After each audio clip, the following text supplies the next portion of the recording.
अभी आपको बताएं, आज़ाद कश्मीर में बल्दियाती इंतखाबात के तीसरे और आखिरी मरहले में मीरपुर डिवीजन में पोलिंग का वक्त अब खत्म हो गया है। गिनती का अमल शुरू हो गया है। डॉन न्यूज के नुमाइंदे नासिर रफीक ने ज्वाइन किया, उनसे बात करेंगे। नासिर, आज दिन भर पोलिंग का अमल कैसा रहा? जी बिल्कुल जी, आज पोलिंग का जो है खत्म हो चुका है। पोलिंग स्टेशन के अंदर सिर्फ जो लोग हैं वो सिर्फ उनको ही ये दिया गया हक कि वो अपना वोट कास्ट कर सकते हैं। इसके अलावा पोलिंग के दरवाजे मेन गेट जो है वो बंद कर दिए गए हैं।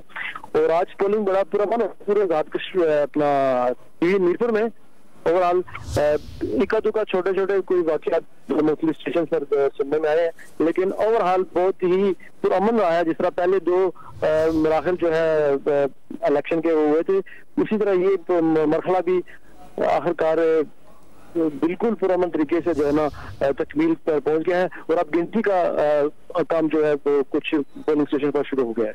जी, पोलिंग पुरअमन माहौल में हुई है। आज़ाद कश्मीर में बल्दियाती इंतखाबात के तीसरे और आखिरी मरहले में मीरपुर डिवीजन में पोलिंग का वक्त अब खत्म हो गया है और गिनती का अमल जारी है। बहुत शुक्रिया नासिर रफीक, आपने अपडेट किया।